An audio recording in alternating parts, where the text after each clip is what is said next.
Back to Straight Facts with Sava and myself, Cherry Flewers. How are you, Sav? You well? You good? All good, mate. Getting fitter and healthier by the day and craving bad food by the day, but I'm good. So you've been working out as well? Mate, do you know what? One good thing, whenever I start working out, I don't crave bad food. It's very good process for me. I just don't fancy bad stuff. So, gym again later, which I'm excited about. Good. Excited about the Premier League restarting again, because I'm not a big fan of the international breaks. It's boring. There's very little going on. Lots to go into today, though, and get your opinions on. Big games this weekend ahead. Bit of a Premier League preview. Look at Chelsea, Arsenal from your perspective. Transfer rumour as well that I'm intrigued to get your opinion on surrounding Liverpool, actually, and the view now that they may be in for Musiala, who is killing it right now. And I want to get your view as to how good he is and whether that is plausible. But where I wanted to start was, seems to be, there's always, when it comes to Man United, controversy or problems or issues that are always surrounding the club. And it's been a week now, and we obviously haven't spoke. Firstly, I want to get your opinions on Sir Jim's 25% investment. But already with that, there's a delay. Already with that, it was meant to be done by Thursday, a formal voting on Thursday. That's now been delayed, and it's going to take another few weeks to get that done. And it just feels like nothing with Man United is ever straightforward, ever simple, ever easy. Yeah, I mean, I'm quite surprised at how long this has all dragged on for. If I'm not wrong, I can kind of remember it was a Friday night where it came out that there were bids in for Man United, that official bids have gone in. I believe it was in April. Someone might tell me differently. I've got this feeling it was in April. I kind of remember where I was. I was with the wife, came home, and I was like, oh my God, someone's trying to buy Man United. And we're now 6-7 months down the line. And it's kind of gone from, oh my God, this guy, he's going to buy Man United. He's going to have 100% of it. You're going to have a whole new stadium and training ground, the director of football and manager and players. And to, well, this guy instead's going to get 25%. It's dragged on and on and on. My confusion with it, Terry, and again, I'm not going to pretend I know the ins and outs of Man United's finances and how it's all going to work. But with Sir Jim Ratcliffe coming in as a 25% owner, a 25% shareholder, what does that mean in terms of, is he going to be running the club? Is he going to have say on all football matters? What, do you know what I mean? I don't get what the plan is. The report is that he will have complete autonomy and complete control over the football operations. So the hiring of sporting directors, sacking of managers, recruitment, the style of football, that element he is going to have control over and anonymity over. So the Glazers will essentially run the commercial element, and in terms of the profits and the future sale of the club, they own 75% of it. He's £1.3 million investment. By the way, 1.3 million is half the value of the club, but he's only getting 25% of that is to run the football operation. I think where the skepticism comes in is that nobody trusts that the Glazers will give that power over. You then get the challenge of, well, does he even know how to run a football club or a sports club? The others, we all know that he's a very successful businessman, but none of the sports clubs, none of the external industries from Ineos that he's got involved with have been particularly successful. So firstly, you worry that the Glazers are not going to give him the control to try and improve us. Then there's the question as to whether he can actually improve us, even if he has full control over the football operation. Then there's question marks. We all know we need the stadium done, training ground done. And I think just to add insult to injury today, to wake up and be told it's going to be delayed by a couple of weeks. And maybe now they're hoping to be in charge by January. You almost look at it from a sense of, I'm not convinced this will work, but at the very least, let's just get it operational. Let's get it over the line. Let's stop dragging our feet. It's just, it always feels like a never-ending cycle of negativity surrounding Man United. And some will say that's because people like me report on it and I'm negative about it, but it's because I don't trust the way we're run. I haven't liked how we've been run for 17 years. I've been protesting and campaigning against their owners for 17 years is a long time in my life. I was 20 years old when I started campaigning against them. I'm 37 years old, nearly 38 years old now. It's been a long time in my life in terms of my living memory, because you don't remember that much from 0 to when you're about 9, 10, 11. The majority of my whole adult life, it's been a Glazer out battle. You know, I've never known anything other than that as an adult supporting Man United. And, you know, I don't want Sir Jim per se. I'm not as dead against him as other people. Mm-hmm. I do think I've always felt that anyone who eventually puts 3, 4, 5 billion pounds into a club, I have faith in them getting it right, because it's a lot of money to lose should it go wrong. But we need to understand more, and it's still very wishy-washy, very cloudy, very murky, and very hard to understand the exact kind of mechanics of it, if that makes sense. Yeah, well, first of all, I'll see your however many years of not liking your owners, and I'll raise you Daniel Levy and Enoch. But we won't go there today. Look, on a serious note, yeah, I think it's the same with anything. It's the same with any transfer saga, managerial saga, ownership. You want to get it over the line. You want clarity, because I don't care what people say. Like, whenever something bad happens at a club, the players are interviewed, the manager's interviewed, and they're always asked, oh, is all this stuff going on outside the pitch affecting you? Oh, no. We're professional. We just get on with the football. Nonsense. This is all going to be surrounding Man United. The ifs, the buts, the maybes. What happens? Does a new manager come in? Is there a new stadium? Is there a new training ground? Do we have a new philosophy? And the timing of that is really important, because if that was to happen now, right, we're what, 2.5 months away from the transfer window opening. So, for example, does that affect how you buy in the transfer window? Does that affect who buys in the transfer window? Does that change your philosophy? Does that mean that Sir Jim might come in and go, right, I've got full reins, Ten Hag, see you later, mate? I'm not saying he would. I'm just saying we don't know. If this goes into January, you've then got another season that's just completely written off, and it doesn't really matter. If it happens after January, yeah, you can plan for next year, but this season's all wiped out. So for me, I think you've got to get these things over the line. And for me, again, as an outsider, I'm not claiming to know the ins and outs of this. It very much feels like the delay on anything is to speed things along. They seem reluctant to, or they seem happy to just go as is, so to speak. So I don't know. I don't know if my opinion means anything. I don't know. It could be completely wrong, but that's the perception, that this is just dragging. And Man United fans seem to be frustrated, really frustrated, and I get it. Yeah, I think we said that, again, the initial reports have stated that the manager job is safe, that the Jim and the individuals is looking to bring in like what he is trying to achieve. What's very intriguing is that a lot of the stories that have come internally that have said the club is doomed now because the Sheikh isn't coming in. When you actually read the full people read the Twitter headline, and then they don't read the full story. The full story of that is these members of staff saying it were promised or believe their jobs are safe under the Sheikh, but they don't feel that they're safe under Sir Jim. Right. And what we also have at the same time, adjacent from this, is the recruitment team and Ten Hag kind of at loggerheads at the moment, because they don't like the personnel. They didn't want Lisandro Martinez. They wanted Pau Torres. They didn't want Amrabat. They wanted Rabiot, as an example.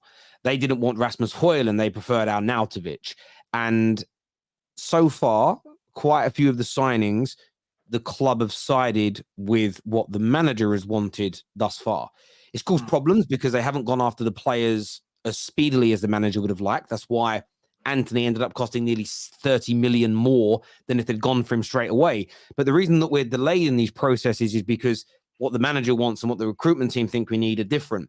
And that in itself is a problem. Whether you back the manager or you back the recruitment team is irrelevant. The problem there lies that there is not an alignment between what the manager wants stylistically and what the club wants stylistically. Right.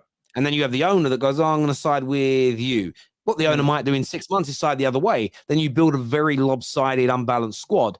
So there's some elements of potential positivity. If the new owner comes in and says, listen, we love what Ten Hag's trying to achieve. We're going to bring in a whole team that supports that ideology and remove everybody that is fighting against it, going against the grain. That could potentially be a positive note. However, as you said at the top, is there going to be the anonymity? Is there going to be the power? Is there going to be the control to actually yield this? And that's what Man United have needed. Look, we need the Glazers out, and I want a full sale. But what we're now talking about is something that's nuanced within that. We're not getting a full sale. My response to every question can't just be, but I want a full sale, because that's not productive. You need to, well, this is what we've got. How do you make the best out of this situation? And it's you do give Sir Jim full control. You let him remove anybody that's fighting against what we're trying to achieve. And that isn't a dig at those people. It's just you can't have, you don't want yes men. You need people to challenge. But you need the debate to be between two players who are similar stylistically, not completely the polar opposites of one another.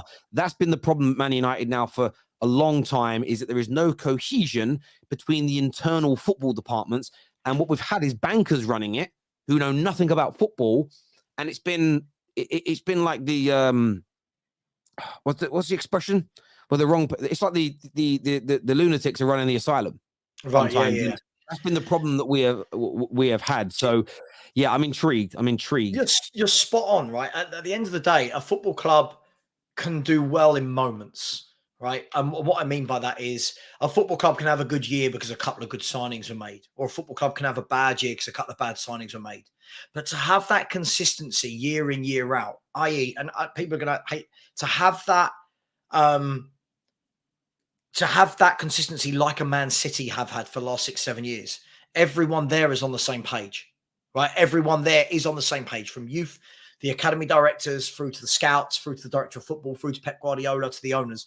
Everyone there is on the same page as what is a Man City player, what a Man City trying to achieve. This is our goal. You're right. If you don't have that amongst all the key players, and this isn't about Man United, Terry, this is about any football club.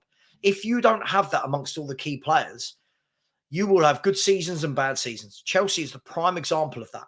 Chelsea in the last 3 or 4 years, the prime example. Champions League winners, boom, boom, boom, like up, down, because there's no philosophy, there's been no plan. And then you get into a stage where everyone's like, oh my God, just go and spend loads of money and it will work itself out. And it doesn't. You've got to have planning. You've got to have process. You've got to have stability. And that's what I think. That's why I think Man U, obviously it's easy to say now, would have been better with the whole 100% buyout, where one guy comes in and rips it apart and goes, right, I'm sitting at the top. I'm doing this with the ground. I'm doing this with the stadium, this with a manager, this with the director of football, and creating something new. Will you get that with Sir Jim Ratcliffe? I guess it's all a case of you'll have to wait and see. But your club needs stability. Your club, it can't. You're not a club as small as Spurs, right? You can't be pining after a League Cup and going, oh my God, we've won a cup at last, right?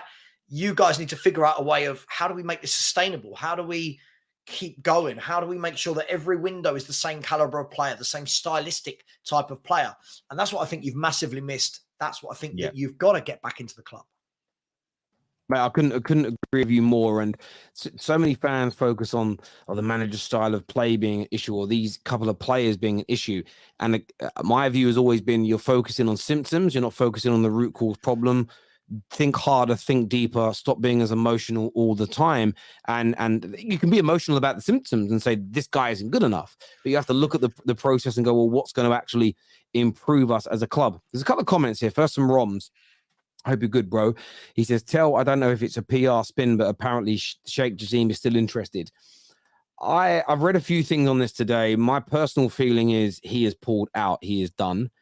If there was an 11th hour huge bid that got the Glazers out, then great. But my message to Man United fans would be, do not hold your breath, because you're going to pass out 100%.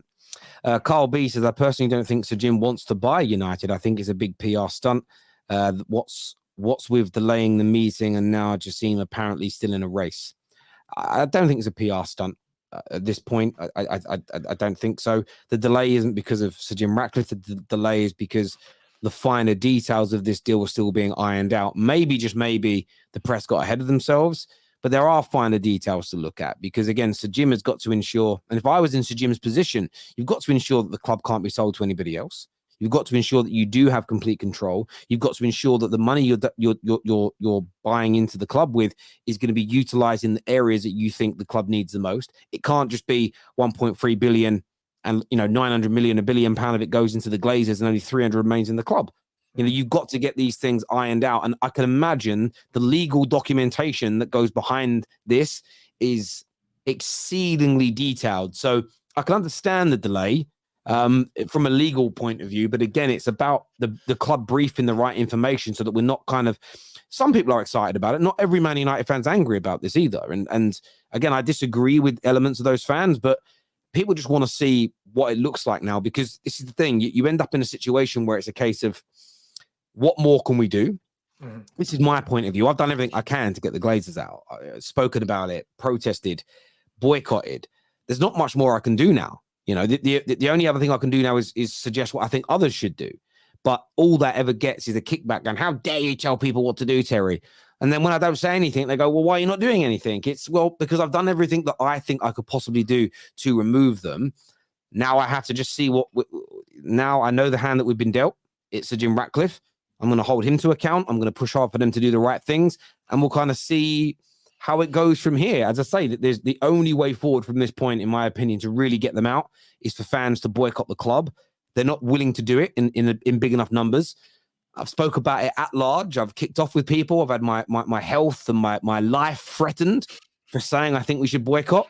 I stand by it. No one's been able to debunk my opinion. No one has been able to provide me with evidence that boycotting would not work. I stand by it, but I'm not wasting any more of my energy on it. I'm just not wasting any more energy on it because nobody, I would say nobody, I think 95% of Man United fans don't want to do that. I've made my points very, very clear. If this new venture fails, I'll probably start again with that energy, but there's no point me sitting there talking about it every day, speaking to a brick wall. It's as simple as that for me. I can't do it. I can't keep speaking to brick walls. It's crazy. Yeah, I hear. Some super chats here. First one says, hi, Terry. Guy on the right is great. Sava is his name, bro. United really needed a full sale to be back to the top again. This will be the same old in the next 3 years. I fully back Ten Hag, though. The injury crisis is insane as well. And that's another element of the United chat at the beginning. It's not like it doesn't rain, it pours at United. It's now been reported today that Amrabat has now picked up an injury and is set for some time on the sidelines. And it's just, as a United fan, the frustration levels of, we haven't had, and I know no one's ever got a completely fully fit squad, but the fact that we've only played a handful of games. We've played one match where all our new signings this summer have been in their natural positions and we won it. We've had no matches this season where the majority of our signings over the past 2 years have been together. I can't lie. It's so frustrating hearing that another player is injured again. Can't lie. It just feels like a kick in the teeth for me. Yeah, these things tend to happen when things aren't going well. It tends to all pile on, right? It's one of those things where you've lost 3 or 4 players, and then the next weekend you go, "Oh God, this player's injured as well." Now, when things are going well for teams, it tends to be the other way, right? Like, oh my God, everyone's fit, no one's picking up injuries. That's football, and that's what Ten Hag's paid to deal with, right? I'm not saying it's right. It's the same for any club. I'm quite lucky. My team to date hasn't had any massive injuries. Do you know what I mean? The only first team injury we've probably had would be Bentancur. But look, that's what you've got to deal with, right? You guys, Chelsea have had. I mean, I watched the Chelsea game the other day, and in the apps where it says line up subs, and then it says who will not play. Chelsea's list was like, it's crazy. Chelsea's is crazy. Huge, yeah. And sometimes look, there's context that's got to be added in. But look, that's football. There's nothing you can do about it, right? I mean, unless your medical team is really, really bad, unless there's kind of those things in the background of clubs, that there's something wrong with the medical team, there's something wrong with the training, the protein diets. I don't know. But other than that, it does feel like it's just real bad luck. And it doesn't seem to be subsiding for Man United. But you've still got good enough players out there for me to be doing better than you're doing. That's the key thing for me. So I think, it's a bit of give or take. but I'll be interested to see you guys when you've got everyone fit. I'll be really Yeah, interested to see what he does. Amrabat being missing is no excuse for not beating Sheffield United. Sure. None. Sure. That they are a team that will get relegated this year, in my opinion. They are so average. It's unbelievable.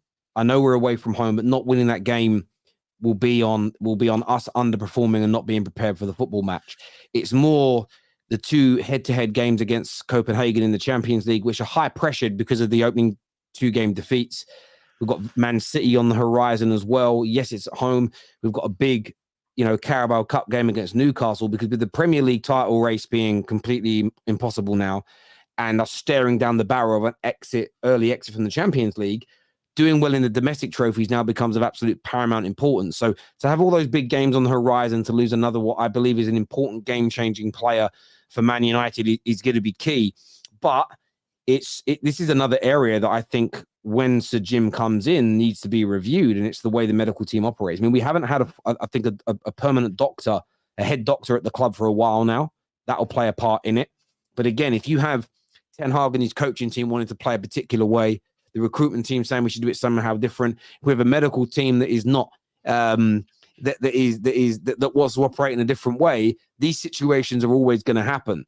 It's there's no harmony and cohesion. There's no harmony or cohesion at your club. Yeah, no, absolutely. That's what every club needs. People can laugh, people can joke. I'm not saying teams can't win anything if they don't have that, but for sustainability, you've got to have cohesion, and that's every area of the football club. So, look, I think United. I think you'll bounce back, but what does that mean? Like when I say you'll bounce back, I don't know where you're going to finish. I don't know. Are you still hopeful of a Champions League finish? Is that on the horizon? Yeah, Man United can still do it. This is what's crazy about it. As much as we have had a poor, in my opinion, overall start to this season, which includes those Champions League games, in terms of Champions League spots, top 5 gets it this year with 4 points away from a Champions League spot. Mm-hmm. We're only 8 points off the top of the league. So after a horrendous start, we're a couple of wins away from the team that's top of the league. So it's recoverable from this position to make it into the Champions League. And at this stage last year, in fact, I remember a top 6 show we did in January last year. I asked the panel that was for the Spurs and Chelsea and Arsenal fans, do you think United can make the top 4? We were currently sitting 4th at the time. All said no chance, not doing it in a million years. So we've been written off before, and I know the manager and I know this team can turn it around. One of our biggest issues is goals. People think it's the midfield. In the Premier League this year, in terms of GA, Rashford is the only member of our attacking line with a goal. Mm. Anthony, Sancho, Rasmus, Garnacho, none of them, Palestri, none of them have a goal or an assist all season in 8 games. Right. Yeah. And how, as poor as that is, do I think that's going to continue? No, I think Rashford will start scoring again soon. I think Højlund will start. He's got 3 goals. He's top goal scorer in the Champions League, but hasn't scored yet in the Prem. He will start scoring goals again soon. And I think that for me is where once we start scoring some goals, and it's a cliche, if we score goals, we win games, of course. But I think it will build the confidence, and I think it will make certain teams, especially, less confident at beating us, as an example. So I don't think the season's a complete write-off yet, but I really wanted to close the gap between Arsenal and City this year, and I don't think we're going to do that enough based on the opening 8 games. So that element I'm disappointed with. But of course, there's still trophies to be won. There's still Champions League places to be gained. And I want to see us improve. I'm just never someone that can sit there and go, might as well write the whole season off now. I don't want to win anything, because you can still create a good season from where we are, but there needs to be more goals going in. We need to hope the injury problems get better. And January, there does need to be more investment at the club. A new centre-back is definitely needed, and maybe another attacking player of some sort, especially, again, the hope was this year that Sancho was going to kick onto another level, and he's not even in the squad anymore because of his fallout. So there's been so many problems that haven't helped us either. And then rivals will all say they're just excuses. They're not. It's not an excuse. We've been run poorly for many years, and it's why so many of these problems exist. But these problems are also impacting us from moving forward. Because the answer isn't just we're crap. If that's just the answer, then go watch a 10-year-old speak about football. But yeah, of course, look, you've got to remember there's 90 points to play for, right? Do you know what I mean? This is why when people start talking about where teams are going to finish in at this stage of the season, there's 90 points to play for, and it all changes in a weekend. A couple of the teams at the top of the table lose this weekend. Chelsea and Man United win. All of a sudden, it all gets very squashed, right? It all gets squashed. Chelsea and Man United lose, for example. The two teams at the top win. The gap's big, and that's football, right? It can all change very, very quickly. Liverpool play Everton. They nearly always beat them. It's a derby. Say they draw that game, going to 18 points, and we win. There's 3 points between us, and their fans were talking title races the other day. You know, right. City have got to play Brighton. There's a potential upset there. Say they only draw and we win, or only 4 points behind City that are the title favourites. That then has to be used as a carrot to say, come on, guys, we can turn this around. However, we then play City in the following game, you know, win our next 2 matches, and we can be within a handful of points of the team that everybody thinks winning the league this year, as an example. And I think that you can turn it around. We've just got to get ourselves onto a run of games, but we need our players to start scoring goals again. We really, really do. And other things we've got to do, I think we've got to drop the goalkeeper. I think Onana, he's making mistakes. He just typically doesn't make. And I just don't think he's handling that pressure. Mistakes. Oh, huge mistakes as well. Yeah, look, I agree with you.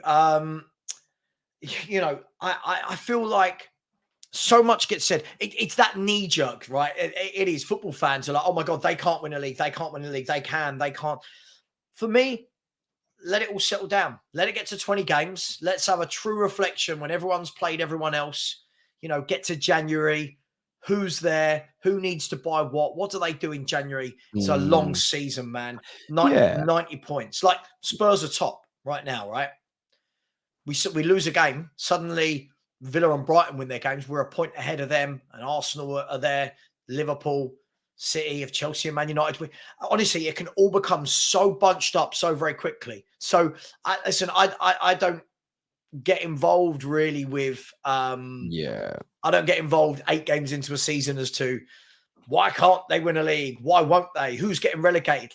Let's chill. Let's see where we are soon. Yeah. I hear you on that. El Captain says you blame everyone but Ten Hag. Again, El Captain, I respect the super chat, so thank you, but you're lying.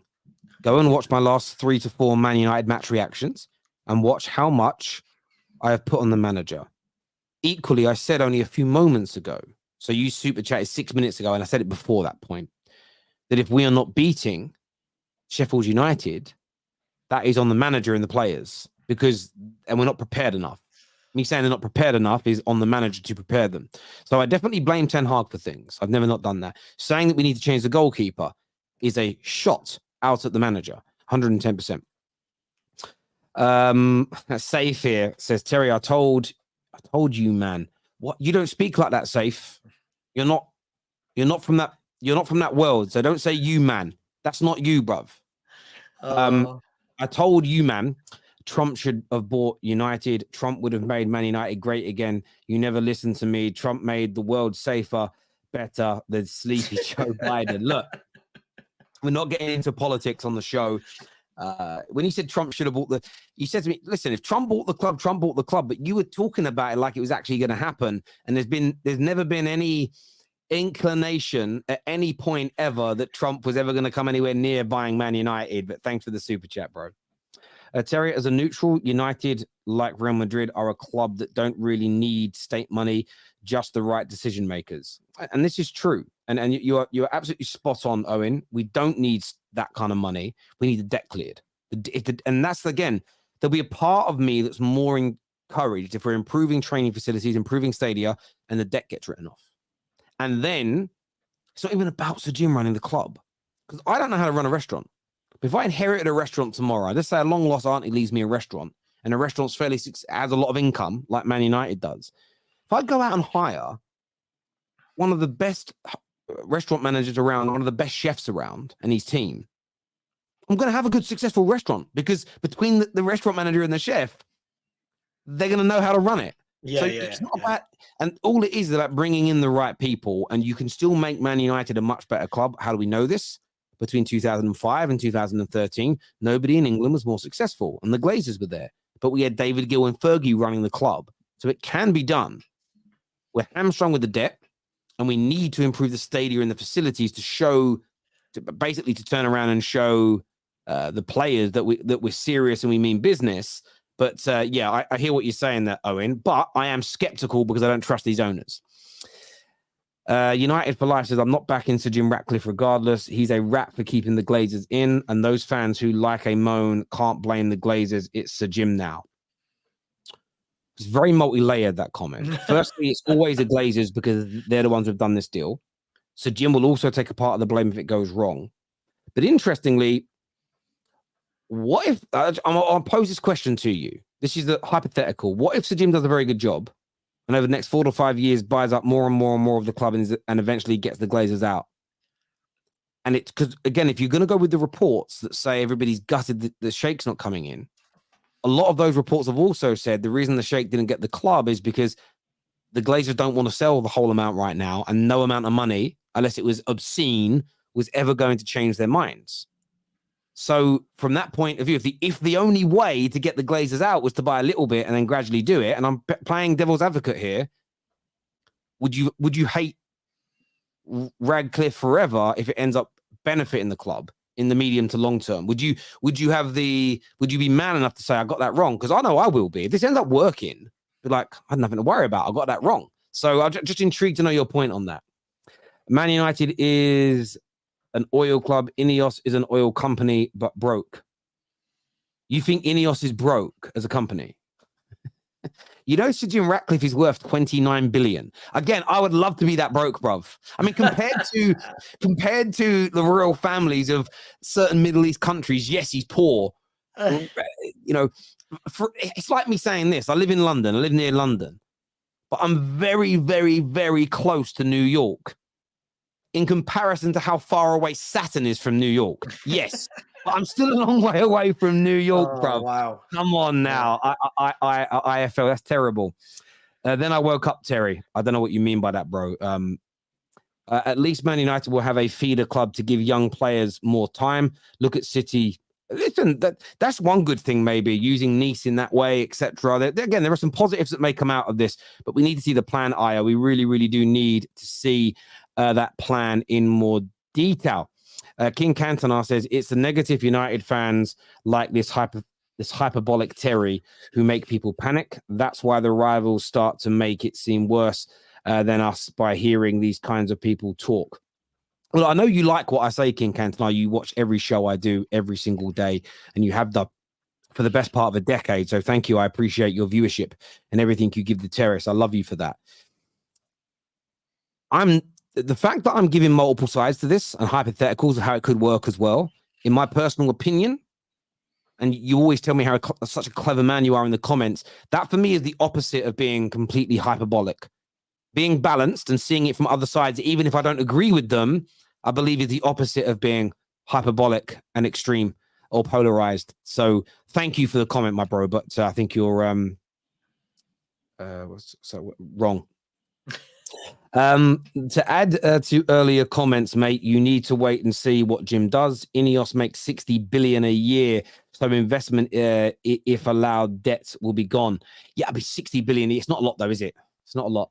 Yeah, broke, struggling. 60 billion a year is all they make. But again, I think that's what they're going to do. I think Ineos is buying the club more so than Sir Jim. I think they'll buy it with debt. And I just hope that the debt is owned by Ineos and never being paid for by Man United. And that's the hope anyway. Children. Okay, cool. Guys, we're not going to get into any I'm not. I'll put your super chat up, my friend.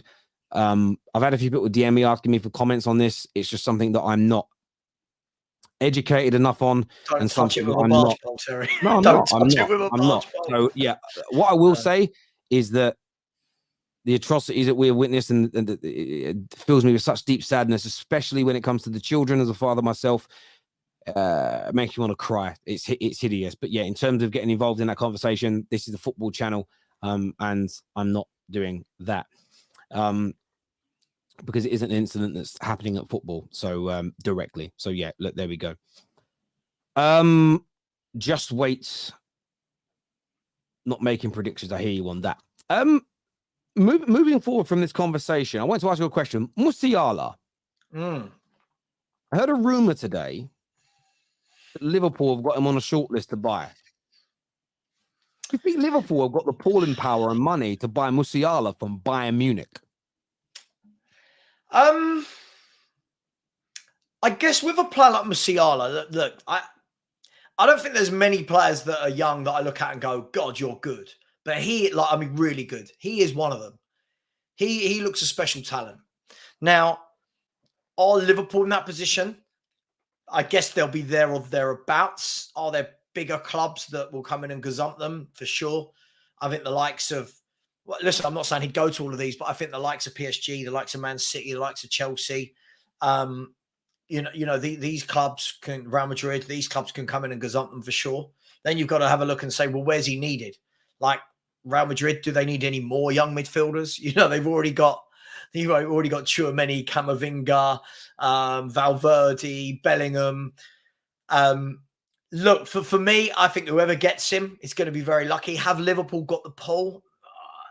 They're a massive club, but I'm just not sure they have, Terry. I mean, I don't know his contract situation. I don't know how many years he's got left, but I'm guessing it's not going to be a cheap deal to get him away from Bayern Munich. The other question would be, why would he want to leave Bayern Munich? That would be a question for me at this young age. Why would he want to leave Bayern? And is everything well at Bayern? Because you hear lots of noises of things not being so well there under old Tuchel. So to circle back to your original question, can they get him? I reckon they'd be in with a shout. I just think there are bigger options. And we had all this with Bellingham to Liverpool, right? So I was assured by Liverpool fans for a long time that he was going there, and that didn't happen. So I don't think they're favourites, but why not? Chuck your hat in the ring. Top player. Whoever gets him, great signing. Do you know what's really interesting? I know what Liverpool fans in the comments will say. Have you got a crystal ball? Is typically the response they come out with. There is on no planet a Liverpool getting Musiala. On no planet have they got. They probably could work the money out. Look how much money they spent this summer. They spent a lot of money. They made a world record bid for Caicedo as an example. Liverpool have money. I just don't see their owners doing it. I genuinely don't see this kid is going to cost what? Let's just look at his deal actually for a moment. I'm going to look at his deal, like how long he's got left as an example on his deal here. I'm going to get his details up in front of me, waiting for it to load. So his deal runs out in 2026. So as of this summer, there'll be 2 years remaining on his deal, which is fair. Yeah. His current valuation is 110 million, which means to buy him 2 years early is going to cost you a lot of money. And typically, when it comes to the German clubs, they always have those hidden clauses that come out later on. I bet there's an extension of a year in there that no one knows about yet. We've seen that before with Jadon Sancho and other individuals. I just don't see Liverpool being able to get him. And what's it going to cost? 160, 170, 180? Because this kid is something special. Him and Jude Bellingham, as young, up-and-coming, attack-minded midfielders, they're the best two, in my view. I don't think there's like loads of good midfielders in the world. These two are the best two. Liverpool fans, this is the new Jude Bellingham. In my personal opinion, I think you're absolutely right. It's the new star youngster that I think their ownership are going to waggle in front of their faces for the best part of 18 months, 2 years, and they are just not going to end up with him. They are just not going to end up with him. So I would say to Liverpool fans this: concentrate your energy elsewhere. But what will start to happen now, there'll be little things, there'll be Insta posts or whatever, and they'll be looking for clues in the posts that he's really a Liverpool fan. Do you remember when Jude Bellingham posted a picture with his dad? Jude Bellingham had a shirt on with number 7 the day after they beat United 7-0, come in Liverpool. That I pray that you don't get your hopes up. Because listen, Liverpool ain't getting him. United ain't getting him. Chelsea ain't getting him. Arsenal not getting him. The only team in England that could potentially get him is City, in my view. But this kid, if he leaves Bayern Munich, he's becoming a Real Madrid player. I just cannot see it for love nor money, him becoming a Liverpool player. The only thing I could see, and look, I agree. when I look at Liverpool, I can see Liverpool being in for him. I don't know whether I can see them getting him. The only thing I would say is Mo Salah. Right now, I'm not changing the conversation here, but at some point, Mo Salah's leaving Liverpool. Right now, my feeling will be that it will be next summer. Mo Salah. He's got 2 years left on his contract, just under 2 years, is it, Mo Salah? So, yeah. Right. So my question will be, how much do Saudi buy? Someone in Saudi is going to buy him. Let's be brutally honest about this. How much next summer do they buy Mo Salah for? How much can Liverpool command? Can they get 150 with a year left? 100 million? Do they then go and say, right, hang on, we need to appease the fans? How do we replace a Mo Salah? Now, I'm not saying it's like for like in position, Terry. I'm talking about in terms of ability and output, right? Do they then go all out for Musiala? I don't know. I think they'll think they're in there. If they pull it off, hats off to them. If they pull off that as a signing, hats off to them. But I think this guy is going to have many suitors.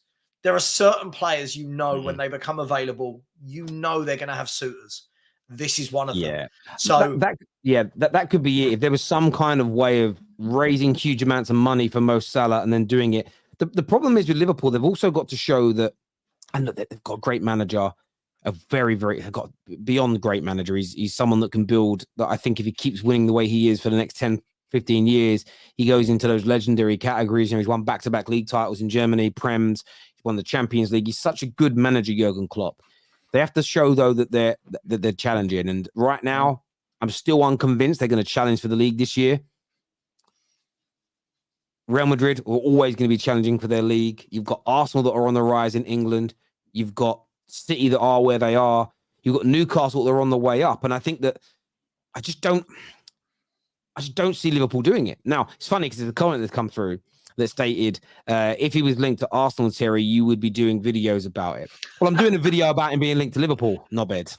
right now, I'm live. Doing it. But like I say, there's been players linked to Arsenal in the last few years. I've gone, can't see that. For instance, in the summer, Victor Osimhen said, can't see it. So again, Maradon the moron, you've done yourself again.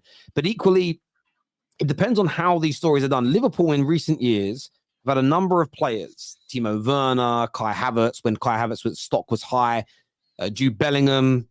There's another one that now eludes me, where their fans have been convinced we are getting this player. This is happening. Yeah, the club plant the seeds for next window, and it never happens. With Arsenal, in the last couple of windows, there's been some big names at some big clubs they've been linked with, and they've gone and got. So there is a difference between the two situations. But again, if Arsenal were linked to Musiala right now, I don't believe Arsenal will get him either. No. But I just don't. I really, and it's not a dig at Liverpool. I'm not digging Liverpool out. I'm just saying, I think based on where he's at, that Real Madrid want him, how much money he's going to cost, the position that he plays in, and who the best teams in the Prem are right now. And all that being equal, I don't think he's going to Liverpool. So I'm saying to Liverpool fans, it's not that you're a crap club. It's not that you don't have any pull. I just don't think you're getting him. So I'm saying don't get your hopes up, Maradon, because you ain't getting him. It's if Man United are linked to him, I'm telling you, you ain't getting him. Don't get your hopes up. He's too good. And he's also one of those players. I know he came through Chelsea's academy. Another one. How'd they let him go?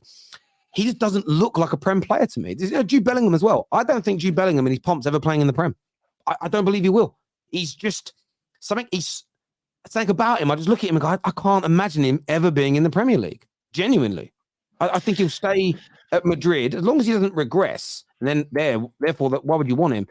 I think he's going to be at Madrid for the next 10 plus years. Bellingham. And I think you add Bellingham and Musiala. I don't know how you make that work in the same team with all the other midfielders. Imagine your midfield consisting of Musiala and Bellingham, Camavinga, Tchouaméni, and who's the other young one they've got who I'm forgetting about? Imagine that being your midfield. I'm sickened. I'm sickened. Yeah, look, as I've said, if Liverpool pull that off, fine. I think for years now, Liverpool they make good signings. They make good signings. But I can't remember the last big signing they made. Like when was the last time they pulled off since Van Dijk and Alisson, since those two, which we all know they transformed that club. But since those two signings, everyone they've bought have been they're good players, Terry. They fit the mold of what Liverpool need. But Liverpool for years haven't been the club that go and get the top player or the player that's being raved about at the time, like a Bellingham. You know what I mean? Like, so, look, if they get him, fair play to them. I don't think they will, but I guess it's about how much they want it. Start the talks now, put the money down, convince the player. But like you said, Terry, they've got to show that by challenging. You can't be finishing fifth in your league and then trying to convince players like Musiala that they should come and join you. Yeah, they've got to be challenging. But I think he'd be brilliant wherever he ends up in the Premier League. Oh, look, if Liverpool do get him, game changer. He is so. I mean, watching Jude as well last night against. Just watching both of them, they're different from each other. They're a very different style of football. Musiala, for me, the better dribbler, more skillful in his dribbling. Yeah.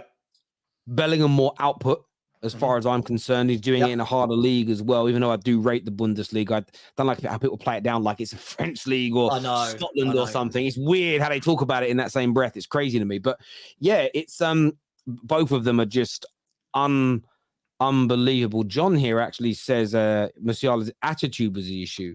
Well, Bayern have sorted it out because you wouldn't be getting the performances out of him he's given if there was a bad attitude. It's nigh on impossible. Oh, this is interesting. King Cantonar's back.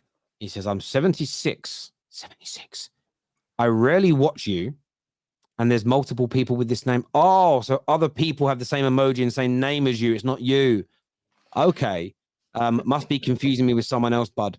The thing is, I don't believe you're 76 and a granddad. Do you know why I don't believe your granddad age? Because earlier you said man said. Granddads don't say man said. That no one who's 76 says man said. So again, unless this is one of the troll accounts, King Cantonar, no one who's 76 says man said. Do you know what I'm saying? Man said I'm 76, bruv.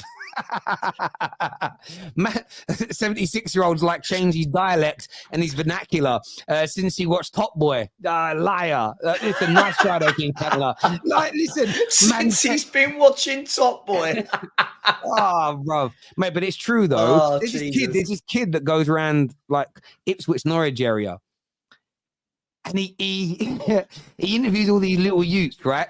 And he just says things to them like, "Are you active?" And they're from Ipswich and Norwich. I've seen it. They're talking like they're from Hackney or like they're from Brixton, like they're from the areas I grew up in. I'm like, you're from Norwich. You man crunch on carrots, but it's literally they watch certain TV shows or listen to certain celebrities and they just mimic the voice. Like no one from that area should ever talk like that. It's amazing. And maybe that's what King Cantonar is on one of them videos. Maybe. I'll be honest. Sometimes people come into my comments and say things and I have to reread it and go, man, oh, right, yeah. And then I realized, no, too old for that. Like, don't know. And I went to school in Lewisham, right? I'm from Lewisham and I don't even understand some of that lingo, but hey, it is what it is. Yeah. But yeah. Liverpool, good luck to them. I think they're doing, I think they're going to be up there, Liverpool. I know you didn't ask me, but I do think they'll be up there. Can they win it? Be there in January. And January windows can change things. So be there in January. Let's see what they're made of. I think they'll be. I've gone on record and said this, Terry. I think it'll be Arsenal. No, that's a complete lie. I don't know why I said that. Jesus, rewind. I think it'll be Man City, and then I think it'll be a real tight race between Liverpool and Arsenal for second and third. That's my opinion. Mm-hmm. How the hell aren't Liverpool looking at Cavadonna? Yeah, listen, he looks very, very good indeed. But the reason Liverpool aren't looking at him is because they spent big money on Darwin Núñez and Diaz, who both play on that left-hand side. So it's a case of if you went and got Cavadonna, one of maybe not Darwin because he can go central, but that pretty much puts an end to Luis Diaz at Liverpool because both of them are not going to stay at your club medium to long term because they both believe they're first-team players. So they can do it, but I don't think they're ready to sacrifice Luis Diaz, who I still think, listen, I don't know if he's at Cavadonna's level, but there's still a lot more to come from Luis Diaz in my personal. He scared opinion. Me when they played us the other day. Him and Salah, I thought tore us a bit of a new one down the wings. I remember sitting there being really jealous that we had like Brennan Johnson and and Kulu on the wings, and they had Luis Diaz and Salah, levels to this game. So yeah, I agree with you. I think there's a lot more to come. They need to keep Luis Diaz fit. I don't know about you. I always feel when I watch Liverpool, the three that scare me more than anyone else is when they have Luis Diaz with his pace on the left and his trickery, Mo Salah with his direct running on the right, and Darwin Núñez up front. Now, Darwin Núñez isn't everyone's cup of tea, right? But you know what he is? He's a pain in the arse. He is different to all the other ones at Liverpool. He is the power. Yeah. He will run in behind. He doesn't mind the fight. He'll drop deep. He doesn't mind the battle. He'll try and get shots away. He's good in the air. For me, that three is the three that if I was Liverpool, I would be trying to get onto the pitch as much as possible. That's just me, only my opinion. Yeah. No, I hear you on that completely. I worked on the rigs till, and there's work in Norwich, and I can tell you for a fact that they're all plastic cockneys from there. Love the channel. Oh, listen, I understand that cockneys have left London and got to spread out everywhere, but that's not a cockney accent. And so my niece, for instance, my brother's cockney like me, but where he lived in West London, where his daughter was born and brought up, she speaks very, very well because she's not in an environment where she's around people that speak like that. Where I live now, it's very middle class, and there's a few kids that I see at the shop, and they speak like they're roadmen. And I said to one of them, why are you talking like that? Gave me this funny look. I said, you just don't speak like that, do you? And he laughed. He broke character and went, it's the way I got to do it, innit? And I laughed. It made me laugh because I know how the kids around there speak, because there's like 3 schools and all the kids sound the same. And you just don't, know what? Like man's got a Porsche swimming pool, and he's out here. It's just so funny to watch. So funny to watch. I got off the train the other day, and as I'm walking up to my house, I have to go past a co-op, and these kids outside, and you think they're walking up to you, and you think, oh god, what do you want? Like they're going to want alcohol or something. You know what I mean? Like, yeah. And this kid went, "Oh, blood." It must have been 14, white. Oh, blood. Get me some cigarettes. I'm like, sorry, blood. That was the first thing I said. What do you mean blood? Like, what part of me looks like your blood? What part of you talks like your blood? We're in South London, mate. No one, listen, I get it, right? Listen, if people genuinely talk like that, but like a couple of my mates who have got kids have said like, yeah, my son started talking like that and I am getting it out of him immediately. Like, he does not talk like that. He's picked that up from TV. There's a great video that I saw.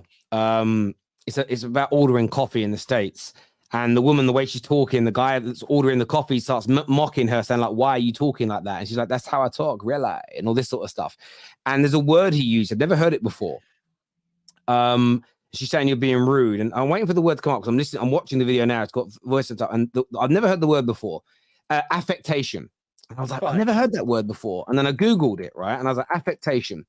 And affectation means behavior, speech, and writing that is pretentious and designed to impress. And that's exactly what it is. People see the way. So, for instance, they'll see the way someone like Stormzy writes, talks, and behaves. But Stormzy is talking authentically to where he's from. But as someone that lives in Peterborough goes, well, I'm going to act and talk like that because I want to impress people. So they change. And for me, I just look at it this way. You can enjoy Stormzy without trying to behave or speak how without trying to be that person. I get it from young people, but it's the older ones. I see people from Newcastle, genuinely, that tweet like they're from South London. So the way they talk is different to how they tweet. And I don't understand that, because I actually get in trouble because I tweet and write how I speak, and I say things wrong. Do you know what I'm saying? But yeah, it's called affectation. You get a lot of it now in the UK, where I want to sound and look like a certain way, so I'm going to change what I am, and it isn't because it's just to impress. That's all it's really for. Of course it is. It's not how you. Yeah. Listen, listen. I know it's completely away from football. What I've never understood about it is people don't talk like that. Like, if you grow up in a household that doesn't talk like that, and then one day your kid comes home and starts going, yeah, blood and fam and man dem, and it's like, but you don't talk like that. If you grow up in a household where that is how you talk, that's how you talk. But this little kid that come up to me, honestly, I mean, he could have been 13. It's impossible to tell. And he's like, blood. And I was like, listen, I'm not going in and buying you. Like, I didn't want to be that guy, but I'm not going in and buying you cigarettes. As And I he's say, like, I have oh no man, that's issue not with that. safe. Bro, but that's Okay. not safe. Oh, wow. That's not The thing is, safe. I've got no issue with how anybody speaks, but speak how you speak. You speak. Where you're from. And if you're from like the deep part of Yorkshire, you don't speak like you're from Cornwall. If you're from Bristol, you don't speak like you're from Hackney. If you're from Hackney, you don't speak like you're from Paris. Like, these places don't sound the same and never have. Stop this weird affectation nonsense. Anyway, back to football. Times. Back to football. But cheers, Canton, our king, for that. I forgot how that all started. Yeah. And sorry if that kid is watching the show. And next time you still won't get cigarettes, just so you know. This is blood. Blood. Well, it depends. Again, it depends who and what and where. I expect it in certain areas. If I go back to where I'm from, that's how people speak. But like, if I around here, what? Anyway, we digress. I love my. I want to say to my community though, I love you all. I know I take the mick out of some of you, but I see it is just banter between us all. Just okay. Without the if, buts, and maybes, only facts. How impactful do you think 25% sale is going to be? The problem, considering the fact of how not great, I suppose you've done at Nice. This is the thing, Johnny Sins, and I know Johnny Sins is, by the way. You can't do it without if, buts, and maybes, because we don't know the ins and outs of the 25%. We don't know what power and control he has. So until I'm going to quote the late, great Tony Stark, until I have all the variables, I can't do the equation. So until I know all those if, buts, and maybes, I can't give you a straight answer. I can give you a gut feeling, and that's I'm scared it isn't going to work. Yeah. But do I believe in part of me? This is why that comment about me being hyperbolic is wrong.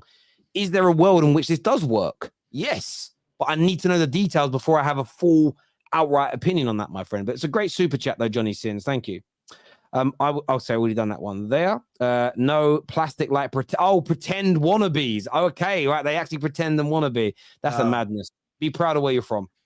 What do you think about the news that Sheikh Jassim won't be investing in Spurs, Liverpool, or any other Premier League teams? Well, if the rumor was he only wanted Man United because he's a Man United fan. If he then goes and buys into another club, then it was never about Man United per se, was it? So that would disprove that myth. I've got a feeling that him and or somebody else from Qatar will be investing in another Premier League club.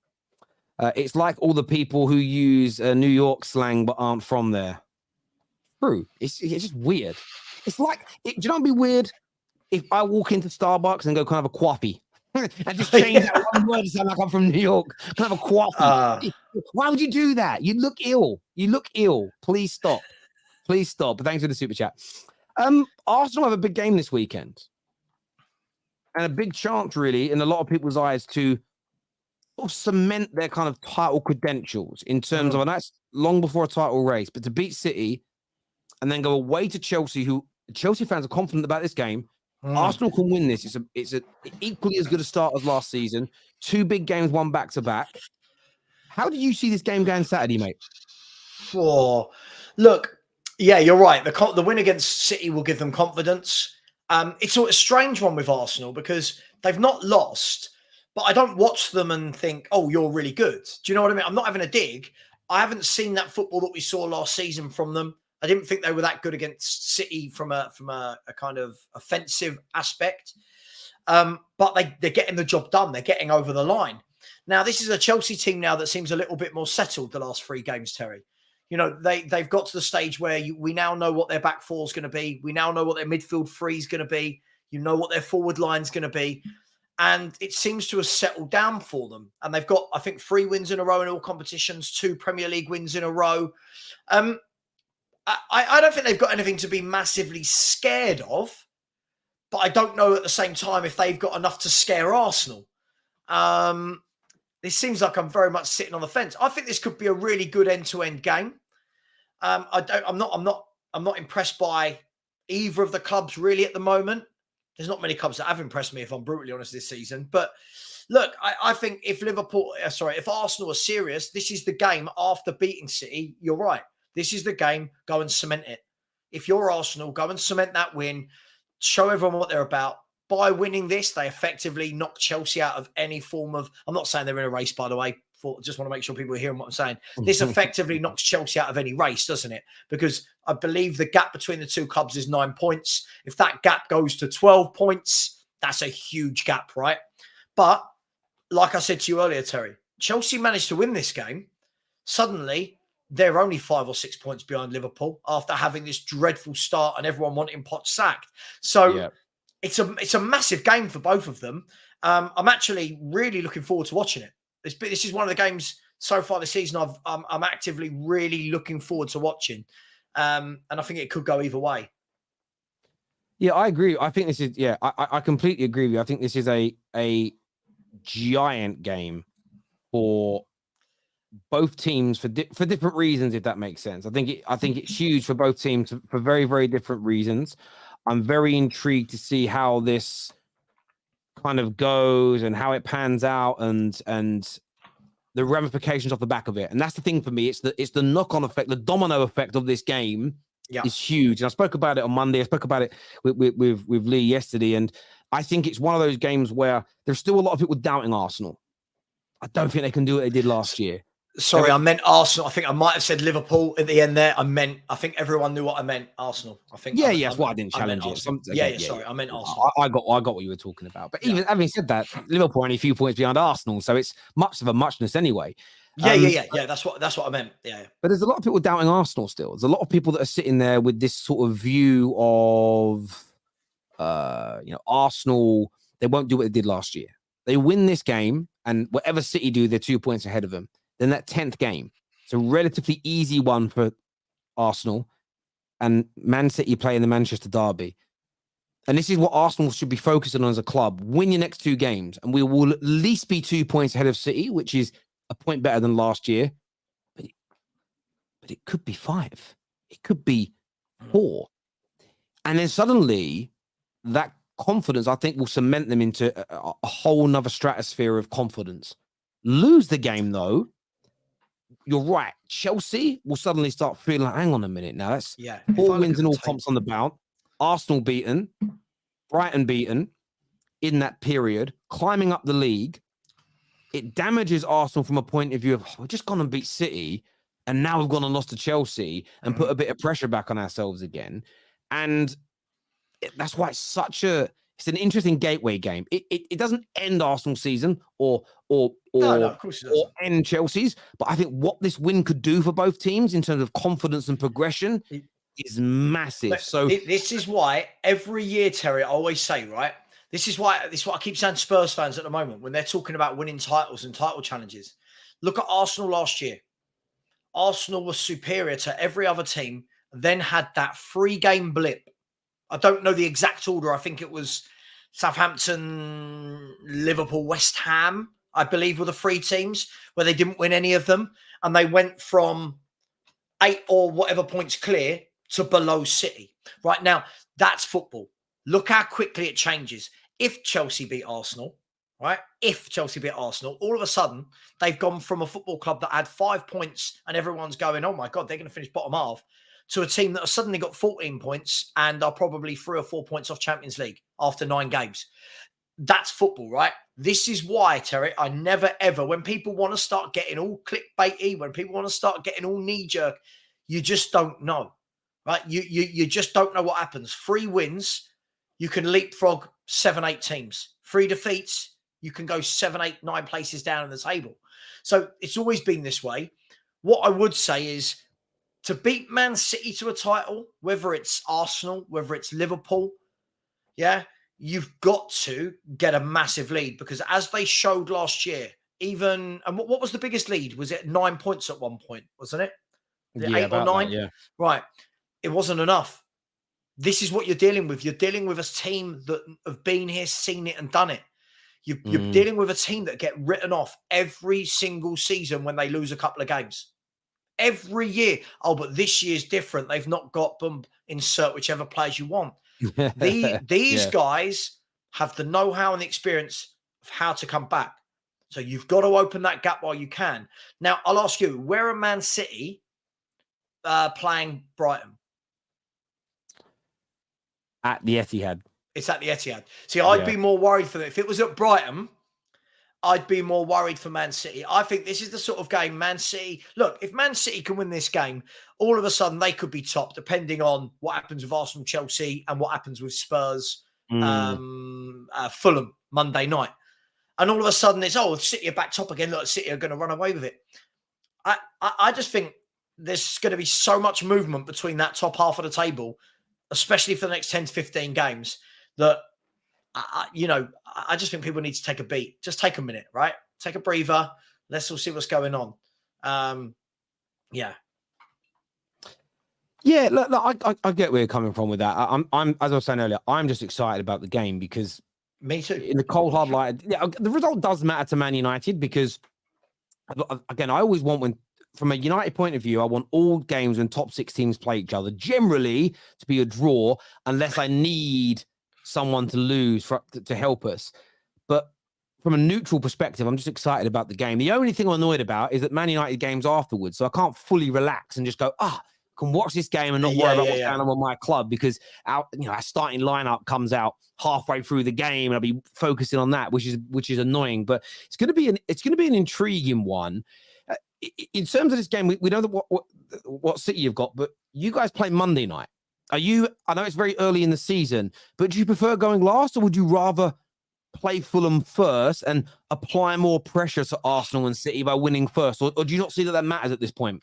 I don't think it matters at all. Not this early in the season. I think psychologically, and I'm not saying Spurs are in a title race, but I think when you're in a title race, and a title race for me, by the way, isn't when you're 8 points off the top or 8 games into a season. The title race for me is when you get down to the last 10 games of the season and a minimum of 2 teams are still realistically going to win it. Not mathematically, not, oh my God, if we win our last 10 and they lose their last 10, we win the league. But realistically, that's the moment where I go, do I want to play on a Friday night or do I want to play on the Monday night? Do I want to play first or last? That's where I think the mind games start coming in. Right now, I don't think it matters. Tottenham, we've got Fulham. It's a game you should be winning, right? It's a game we should be winning. It doesn't matter whether it's Monday night or Sunday night or Saturday night. We should be winning that game. That's what we've got to focus on. So I don't think it makes a difference. Spurs will probably be happy that it's Monday because we've got a very fragile squad, that a couple of injuries, everything can go wrong. And you've got players like Sonny and Romero picking up more knocks whilst on international duty. So it gives them another 48 hours as opposed to playing on Saturday to get that fitness, to get ready to play the game. So at the moment, I don't really think it matters too much, if I'm honest.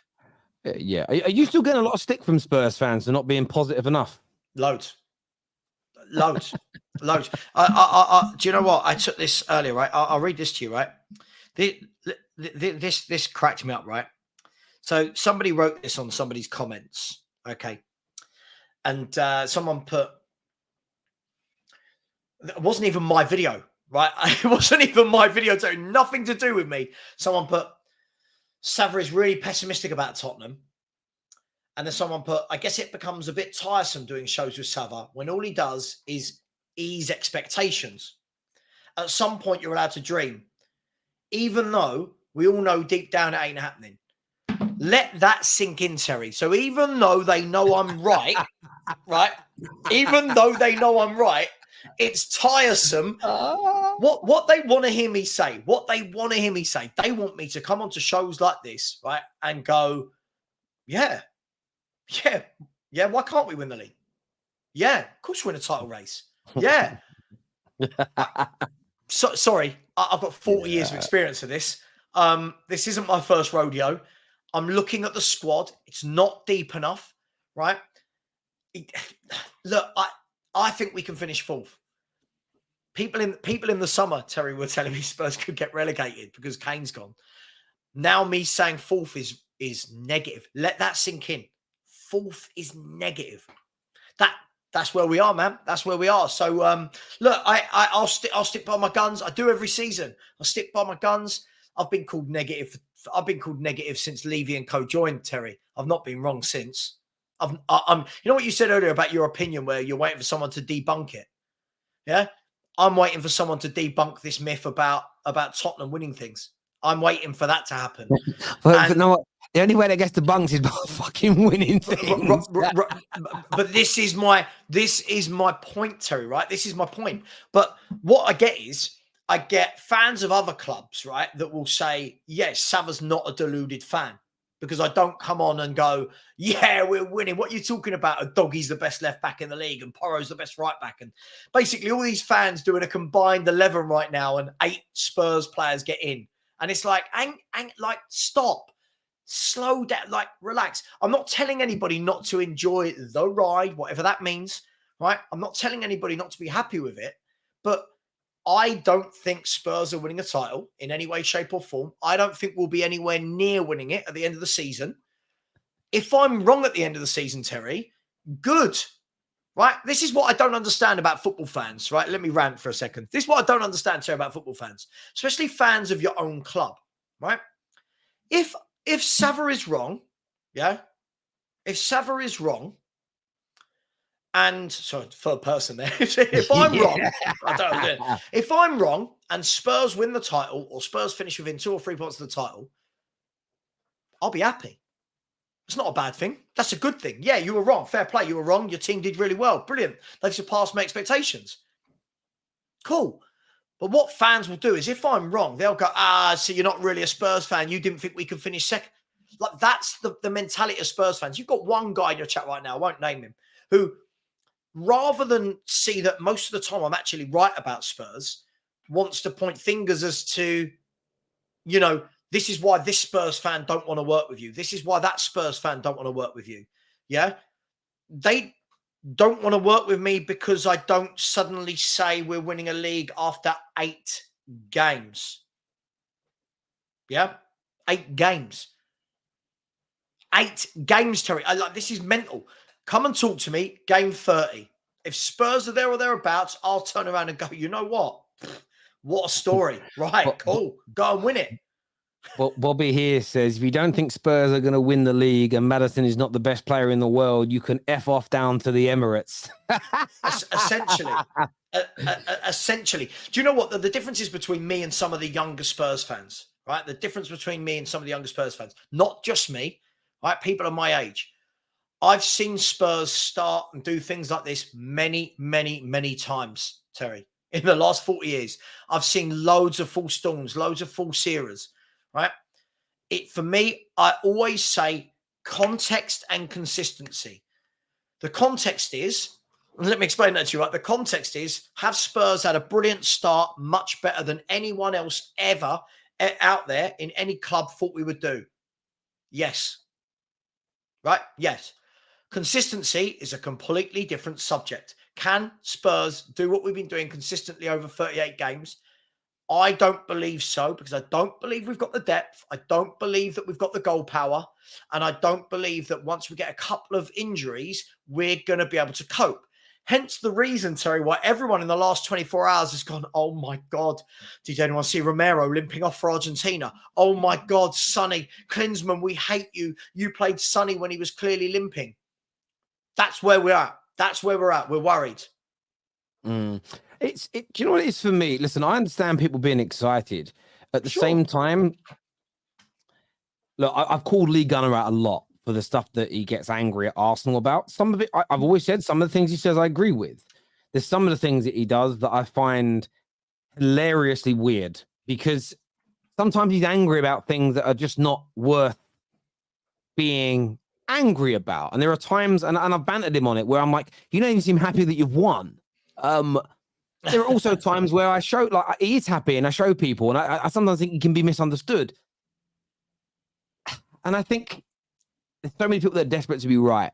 There's so many people that want to be right more than they just want to talk football. And I think, again, I think it's about the era you grew up in. And I genuinely mean that. When you grew up as a kid at school, everybody had a say on football, in the classroom, in the playground, in your football team. Yeah. Sometimes you were right, sometimes you were wrong, but you were never ostracized from speaking about it. I think there's been this weird, but it doesn't exist, by the way. It's like theoretical hierarchy that's been created where if I get an opinion wrong, no one's going to listen to my opinions anymore. It's not true.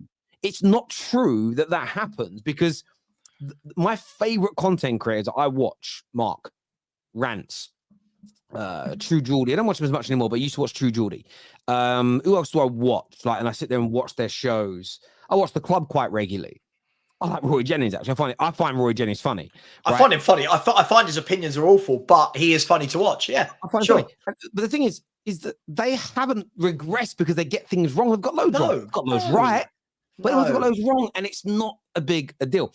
Cal here, one of our members, said it before, the subs against Luton show that the depth is nowhere near title race material. Obviously, And is only in the job 10 weeks. But they are talking 3 or 4 windows of constant back into B. There is what Cal says, one of our members who's a Spurs fan there. Bang on. Can I just quickly add on from that? Just really quickly. Yeah, sorry. Listen, absolutely. Look, at the end of the day, I really like what's going on at Spurs.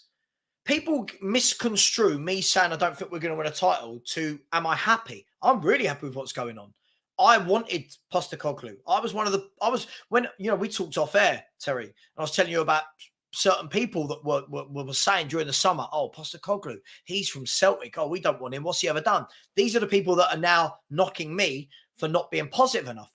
There's a difference between being positive and there's a difference between looking at all the variables, right? And someone made a great point in your chat ages ago. Chelsea have got 12 injuries right now, right? 12 injuries. And look at the hate they've been getting from fans. This, that, the other. Imagine Spurs had 12 injuries. Just imagine we had 12 injuries, Terry. We would be so far down the bottom of the table. And this is it in football.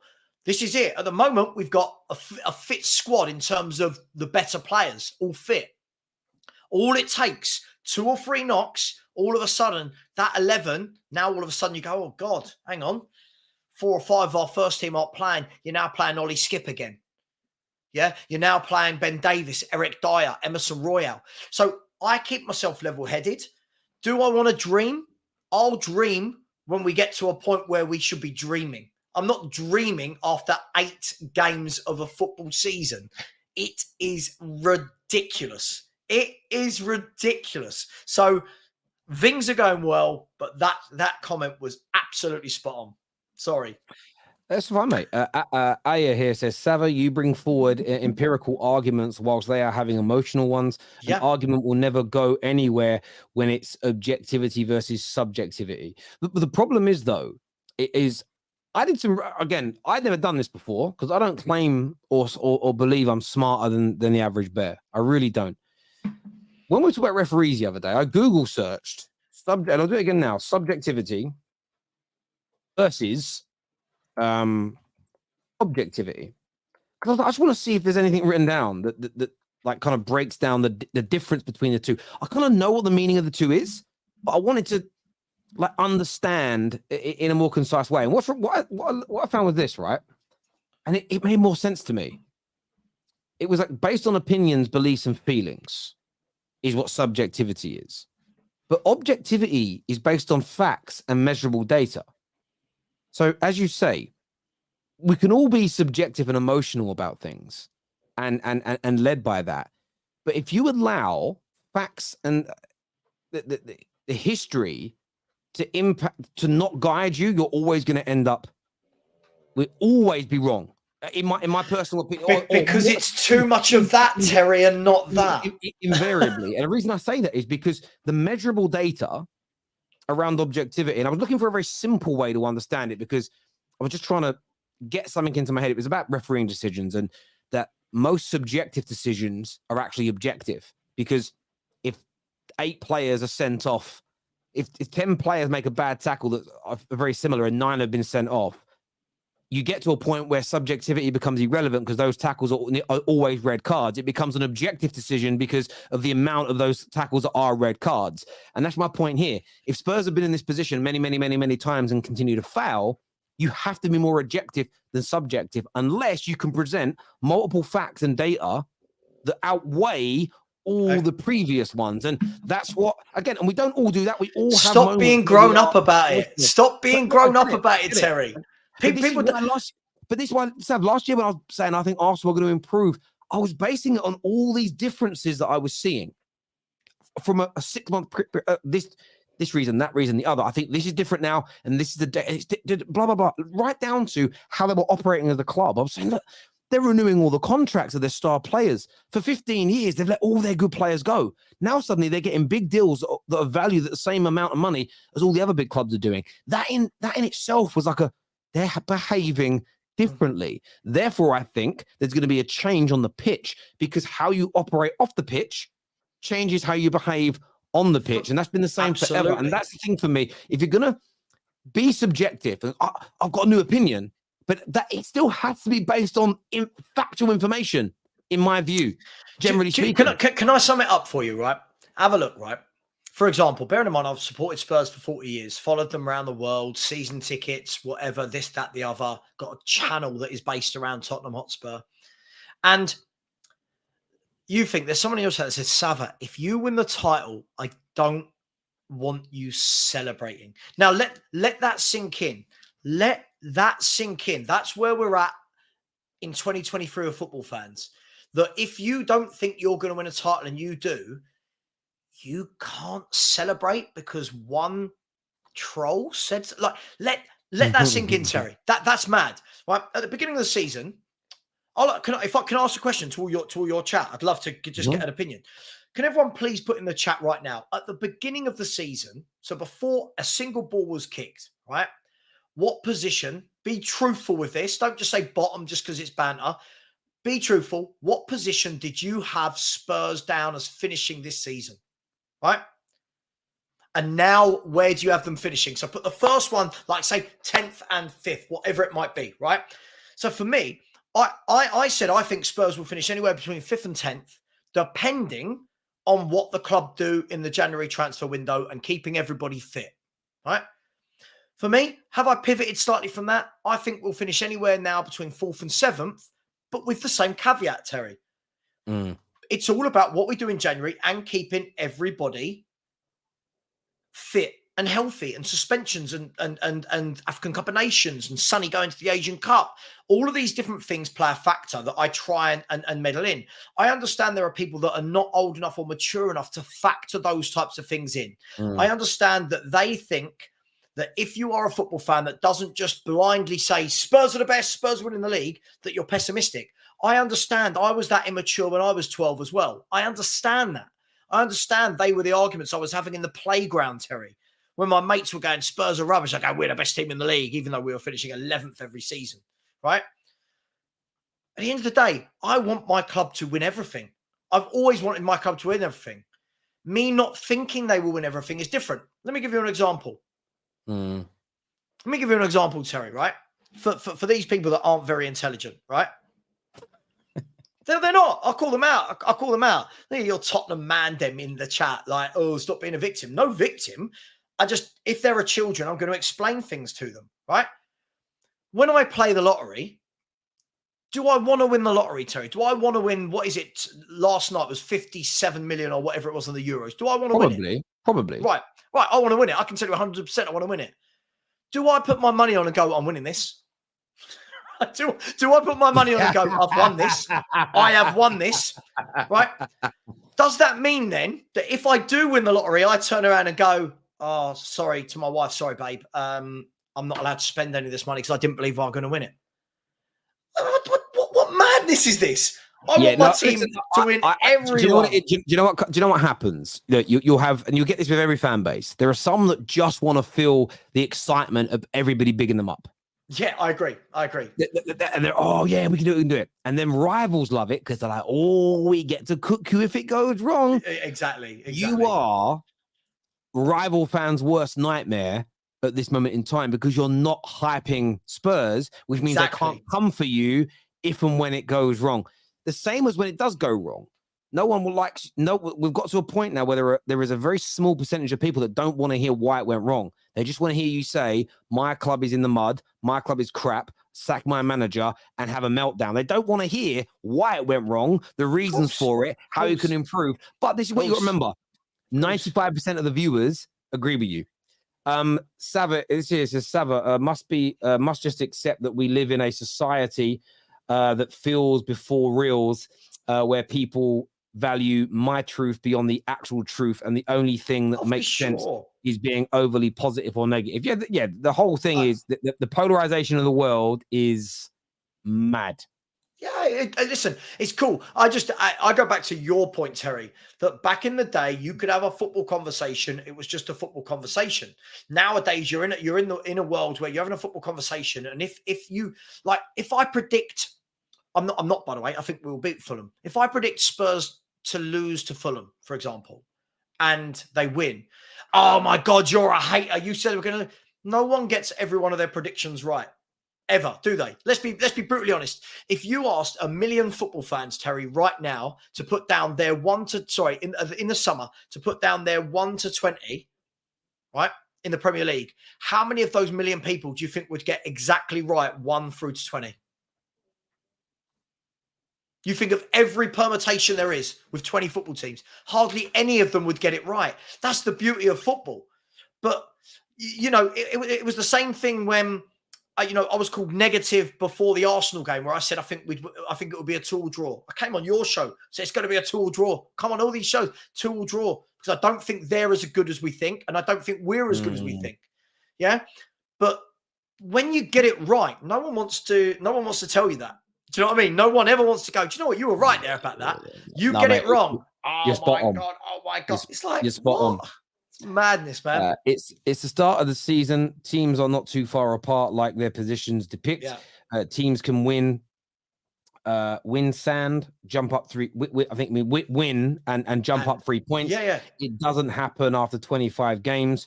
Spurs are leading the race to the title. Yeah, I mean, they're leading right now. And I think Spurs fans should feel happy. I think Spurs fans should feel positive. We've got young Dan who comes on there. Young Daniel, young American lad, really lovely kid. And he was like wanting everyone on the panel, like all the Spurs fans said, we can win the title and everything. And I can understand it from him. He's a young man. It's when I see it from 30, 40-year-olds, I think to myself, relax a little bit at this point in time. But there we go. You've seen it before. Do you know what? If every team that was top of the table after 8 games won it, why aren't Arsenal the champions last season? Do you remember when I came into your show and I was talking to a gal and the likes and going, you're not winning it. You're not good enough. You're salty. You hate us. No, you're not good enough.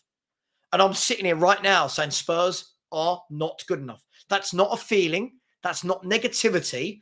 I believe that is factual, that we are not good enough to win a league title. And every single Spurs fan didn't believe it in the summer as well. 8 games later, we're going to win no, we're not. We're in a title race. No, we're not.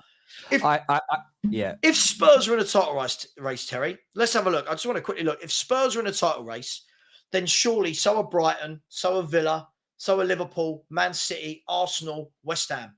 All the teams are separated by 2 wins. Surely everyone there is in a title race. No, mate, I totally agree. I totally agree with you. I really, really do. I really, really do. Some super chats here. First one says Sheikh Jazim should buy Ineos. Yeah, that'd be hilarious if he did. He won't, but it'd be funny. We're not seeing Arsenal's best 11 yet. This weekend we will. I think that's a fair point about Arsenal as well. Their best midfield, their best front three. It's going to be an intriguing one to see what happens in that game. Look, I want to say a big thank you to everybody that has tuned in to the show today. Got a video dropping a little bit later on tonight. One I'm quite intrigued to get your opinions on, so make sure you keep your eyes out for it. Tomorrow we're back with, I don't know what we're going to talk about news-wise, what's ever in the news. We've got the top 6 show at 6 p.m. tomorrow, previewing the return of the Premier League, getting the panel's opinions on what is going on as well. Tel, you've said many times your old man is Spurs. What does he think of the start? Yeah, my dad's just happy with it, and he's not getting carried away. He's on the same line of Sava of like, this is great, but let's stay relaxed and just enjoy it game by game, see where we get. His view is similar. The squad isn't very deep, a few injuries and we could be in trouble, but he feels it's a brilliant start and he's really happy. What my dad doesn't need as a 68-year-old man, he doesn't need anybody else to validate his opinion. And I think that's what's really key here. Listen, everyone who's tuned in, I want to say thank you. Take care. Goodbye. God bless. And we'll see you all again.